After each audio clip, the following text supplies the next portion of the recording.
And as you can see, it's got quite a kick to it. This is the 56 watt version.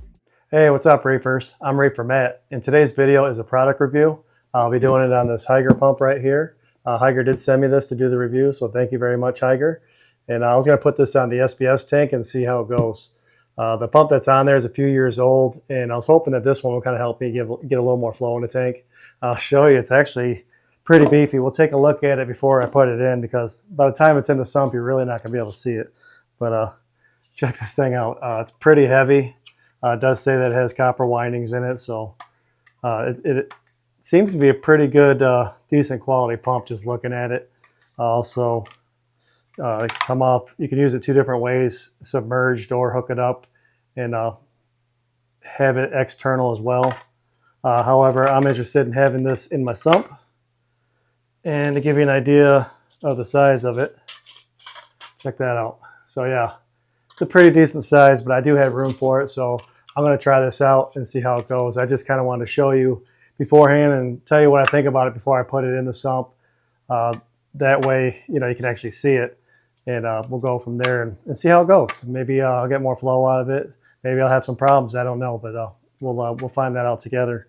Also, it comes with some adapters for different size hoses. Here's the controller, and we got the power plug in that. So I'm going to get all this hooked up, and I'm going to let it run for a while. Then when you see this again, it'll already be running, and we'll take a look and see what I found. All right, what's up, Reefers? Here is my SBS tank that I put the pump on. Thank you again, Hygger, for sending that my way. I really appreciate it. This tank is doing pretty good. I just wanted a little extra flow with my return, and I think this pump did that just by looking at what my flow used to be with the old pump and hooking up this one, and I'll show you what I mean. The pump itself I put down here in my sump. There it is there. As you can see, it's pretty big there, but I still have some room there. But just to let you know the size of it, and if you missed it, I did measure it and show you that previously, so you can check that out and make sure it'll fit wherever you want to put it. But so far, I'm liking this pump. I've had it in the tank now for about 3 weeks, and I'll show you what kind of flow it's putting out. Okay, and I just turned on the return pump, and as you can see, it's got quite a kick to it. This is the 56 watt version of the HG181. And this is on my 75 gallon SBS tank. And I'd say that this is pretty good flow for a return pump for this tank. It's perfect. It's not too much and it's not too little. The only reason why I upgraded it is because my other tank was about 4 or 5 years old, and I figured, why not increase the flow on it and check it out for you guys, and see if it's something that's a good product, and it is. I do like it, and the coral seem to like it too. And just to give you an idea how much water it's pushing, put a little air there.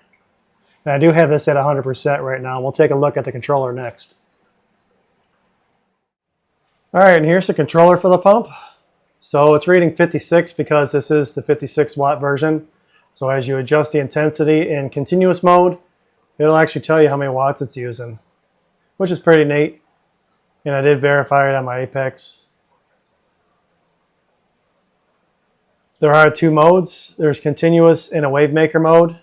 So you can adjust the intensity in the continuous mode, just like I'm showing you here. However, in the wave maker mode, you cannot adjust the intensity, and it goes from lowest intensity to highest intensity. So depending on the size of your tank, that could or could not be a problem. So I would look at which size pump you think you need for your tank. They should have a flow chart on there and just go from there. I chose a 56 watt version just because I have a 75 gallon tank and I didn't want to do any overkill with it. So this wave maker mode is fine for my tank, going from highest to lowest, because I run it on highest intensity anyway. And then to get out of wave maker mode, you just hit the mode button again, and it'll put you back in continuous mode. There's also a feed mode for 5 minutes.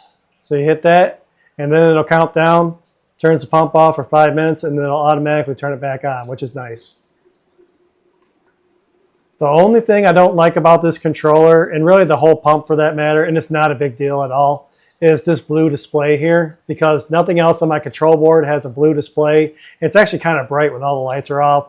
So I think what I'm going to do is I'm going to 3D print like a little cover that's sort of like a smoke lens. So I'll still be able to see the numbers. It just won't be as bright.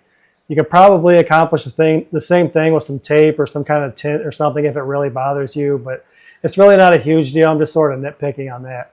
But overall, the functions of this, I like basic stuff, and this is, this is pretty basic. It's hard to screw up. You only got a couple modes, so I think this would be perfect for somebody who just wants a pump that works, and there's not a lot of confusing features on it. All right, well, that'll do it for this look at the HG181 return pump. If you want to get yours, I'll put a link in a QR code right here for you. If you're on your phone, go ahead and tap the link. If you're on your TV, just take your phone out and take a picture of the QR code. It'll take you right to the website. Just note that I am an affiliate, so if you use this link, I may make a commission, and I appreciate it if you do.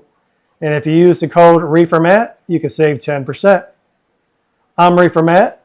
Thank you for watching, and happy reefing.